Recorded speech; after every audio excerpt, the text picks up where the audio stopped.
اس کے اندر جو قوم آباد ہے وہ بڑی طاقتور قوم ہے، ہم اس سے لڑ نہیں سکتے، بڑی طاقتور قوم ہے۔ فرمایا وَإِنَّا لَن نَدْخُلَهَا، اور ہم ہرگز اس میں داخل نہیں ہوں گے، حَتَّى يَخْرُجُوا مِنْهَا، یہاں تک کہ وہ یہاں سے نکل نہ جائے، جب تک وہ یہاں موجود ہے، وہ قوم اس میں ہے، ہم نہیں داخل ہوں گے، وہ نکل جائے پھر بعد میں ہم اس میں داخل ہوں گے، اس طرح سے ہم داخل ہونے کو تیار نہیں ہے۔ فرمائیں فَإِن يَخْرُجُوا مِنْهَا، بس وہ وہاں سے نکل جائیں تو فَإِنَّا دَاخِلُونَ، پھر ہم اس میں داخل ہو جائیں گے۔ تو قَالَ رَجُلَانِ، کہا دو بندوں نے، مِنَ الَّذِينَ يَخَافُونَ أَنْعَمَ اللَّهُ عَلَيْهِمْ ادْخُلُوا عَلَيْهِمُ الْبَابَ، فرمایا کہ ان دو بندوں نے جنہیں اللہ تعالیٰ نے ان پر احسان کیا تھا اور اللہ تعالیٰ نے ان پر انعام کیا تھا اور اللہ سے وہ ڈرتے تھے، مراد کہ وہ اللہ کے حکم کے مطابق صحیح عمل کرتے تھے، انہوں نے قوم کو حالات بھی اس طرح نہیں بتائے تھے اور قوم کو دلاسا بھی دیا تھا اور خود بھی تیار تھے کہ کوئی جائے نہ جائے، ہم تیار ہیں، ہم اس میں داخل ہوں گے۔ ان دو نے کہا، لوگوں سے، اپنی قوم سے کہا کہ علیہما، ان دونوں نے کہا ادخلوا، داخل ہو جاؤ، علیہم الباب، اس دروازے سے، اور فرمایا کہ فَإِذَا دَخَلْتُمُوهُ، اگر تم اس میں داخل ہوگے، جب تم اس میں ہمت کر کے ایک دفعہ بھروسہ کر کے داخل ہو جاؤ گے تو فَإِنَّكُمْ غَالِبُونَ، بے شک تم ہی لوگ ہوگے جو غالب آؤ گے، یعنی تمہیں ہی فتح ملے گی۔ وَعَلَى اللَّهِ فَتَوَكَّلُوا،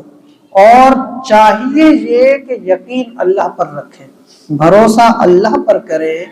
ان کنتم مؤمنین، اگر ایمان والے ہو تم۔ تو کہا یہ کہ بھئی تم لوگ ہمت کرو، اللہ پر بھروسہ رکھو، ایمان والے ہو، سچی طرح سے مضبوطی سے ڈٹ جاؤ، اس دروازے سے داخل ہو جاؤ، تم لوگ غالب آ جاؤ گے۔ یہ اس قوم، دو بندوں نے اپنی قوم سے کہا، تو اللہ تعالیٰ نے اس کے جو الفاظ تھے وہ یہاں پر ذکر فرمائے اور ان دونوں کا بھی تذکرہ کیا کہ پوری قوم دغا باز نکلی، دغا دے گئی، لیکن یہ کہ جن لوگوں نے اللہ کے نبی کا ساتھ دیا،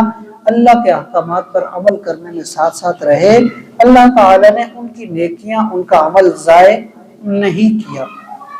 ان آیات سے ایک تو وہ واقعے کی طرف اشارہ ہوا، دوسرا اس سے یہ پتہ چلا کہ نافرمانی جو ہے نا، یہ بہت بڑی نحوست ہے،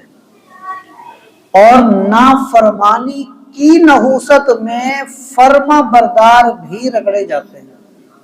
جیسے اس قوم نے نافرمانی کی، سزا کیا ملی؟ ایک میدان تھا، اس کے اندر کئی سالوں تک یہ قوم بھٹکتی رہی، اس میدان سے نہیں نکل سکی۔ یہ ایک الگ بات ہے کہ اس میدان میں اللہ تعالیٰ نے ان پر بڑی نعمتیں کی، لیکن یہ کہ ان کو راہ نہیں ملی، اس میدان سے نہیں نکل سکے، یہ بطور سزا تھا۔ اور یہ تقریباً آتا ہے کہ 40 سال تک اس میدان میں بھٹکتے رہے، اس میدان سے نہیں نکل سکے۔ اس میں حضرت موسیٰ علیہ السلام بھی ساتھ تھے اور وہ دو افراد بھی ساتھ تھے۔ تو مقصد یہ ہے کہ قوم کی نحوست کی وجہ سے حضرت موسیٰ علیہ السلام کو بھی رہنا پڑا اور جو فرما بردار لوگ تھے ان کو بھی رہنا پڑا۔ تو گناہوں کی جو نحوست ہے، نافرمانی کی نحوست ہے، بعض اوقات جب اچھے لوگ بھی ہوتے ہیں نا کرنے والے، لیکن وہ ان نحوستوں کے چکر میں بیچ میں وہ بھی رگڑے میں آ ہی جاتے ہیں۔ دوسری بات یہ ہے